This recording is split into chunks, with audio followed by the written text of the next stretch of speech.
There's a specific kind of silence in a workshop that just feels wrong. It's not the quiet concentration or the calm at the end of the day.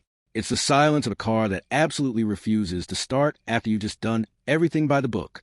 You check the connections, you verify the voltage, you did the procedure step by step, and instead of an engine turning over, you get nothing. Just that sinking feeling in your gut.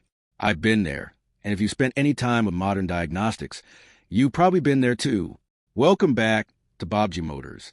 For anyone who hasn't been here before, I'm Hussein, and on this channel, we cut through the guesswork. We dig into the real-world diagnostics, the programming tools, and the kind of problems that don't just show up in a textbook. Today, we're tackling a very specific, very frustrating issue that's been popping up with the Ford Ranger, specifically the SID209 module. This is the kind of problem that can make you want to throw your laptop across the shop, but I promise you, there's a path through it. Now, before we get into the weeds here, a quick but important note. Everything we talk about today is for educational purposes. This is meant to help technicians, hobbyists, and anyone serious about auto diagnostics understand a complex process. All tools, trademarks, and vehicle systems belong to their respective owners. Always follow the manufacturer's official procedures and your local regulations when working on vehicles.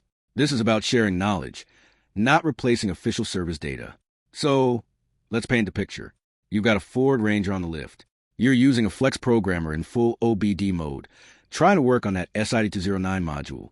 You've done your homework. You've got a voltage stabilizer, maybe a launch unit, holding steady at 14.3 volts, which is perfect. You're not just winging it. The tagging process works. The console registers. The patch applies. Everything looks textbook. You start the full backup. The progress bar climbs, and then it hits 44%. That's when the software throws a prompt. Disconnect the computer. And just like that, the Ranger is a brick. It won't start. The dashboard might light up, but the engine? Silence. Naturally, you pivot. You think, okay, maybe OBD mode is the issue. Let's go to the bench. You pull the module, get it on the bench rig, and the connection and identification come back perfect. Good news, right?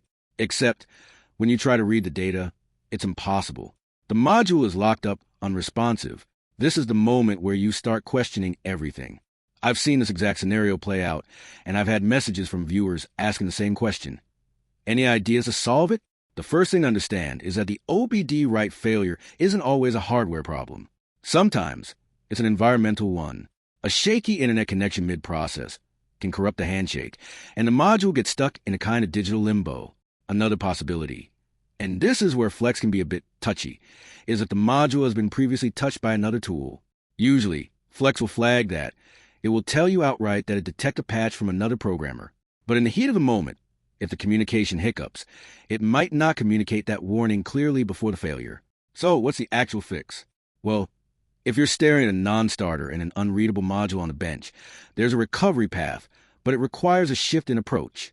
The key here is isolating the real problem.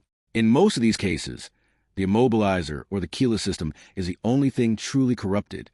The rest of the module's data might be intact, but if the security handshake is broken, the car is dead. This is a known issue with the SID209. If you get into this mess, trying to force another OBD right is often a waste of time. The reliable fix? Bench mode only, or using a tool like AutoTuner via OBD, which handles the protocol differently. But honestly, once you're in a failed state, OBD recovery with Flex is a long shot. It's simply not worth the hassle. If you're already in trouble and the module is unresponsive, the hard truth is that it will likely have to come apart. You're looking at a disassembly to make a direct boot connection. At that point, your best move is to contact the tool's technical support. If you're using Flex, their support team can often provide a pre-patch file for your specific module. You load that, force the write in boot mode, and it brings a module back to life. It's a humbling process, but it's a reminder that these tools are powerful, but they're not magic. So back to the question I posed at the start. What do you do when the car won't start after a failed write? You don't panic, and you don't keep hammering the same button. You diagnose the failure. You isolate the module, and if OBD is dead, you go to the bench, you go to boot mode, and you lean on support to get the clean file you need. In my opinion, the biggest mistake here is assuming the module is completely fried. Usually, it's just the security sector that's corrupt. The data is still there. You just need the right key to unlock it. Now, here's something a lot of people don't realize until they're in deep. Many of these programmer failures happen not because the tool is bad, but because of voltage ripple or ground offsets that a multimeter won't catch. You might see 14.3 volts on the screen, but if there's a noisy alternator or a bad ground in the chain, that data stream gets interference, and the write fails at a critical percentage. It's often the invisible gremlins that get you. If this breakdown helped you, or if you've been through this exact headache with a Ford module, I want to hear about it in the comments. Drop your experience, ask your questions, or just let me know what tools you're running in your shop. Let's see if we can hit 100 comments on this one and share some knowledge. And look, I'll be real with you. A very small percentage of people watching this are actually subscribed to the channel.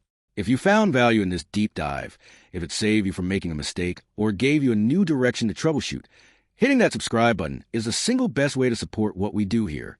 It tells YouTube that this kind of in-depth, practical diagnostic content matters. It helps Baabji Motors grow, and it helps us push toward being the #1 resource for real-world automotive programming. If you want to help even more, drop a like. Let's see if we can push this video to 1,000 likes. It takes a second, but it makes a huge difference in getting this information in front of another technician who might be staring at a dead Ranger right now, wondering what went wrong. And if you know someone wrestling with a Ford module, share this video with them. It might be the exact fix they need. In the description below, I've linked to the tools and gear I trust for jobs like this. Some of those links are affiliate links, which means if you grab something through them, it helps support the channel at no extra cost to you. It's a simple way to keep these videos coming. Thanks for sticking with me until the end. Keep your head in the game, keep your diagnostics sharp, and I'll see you in the next one.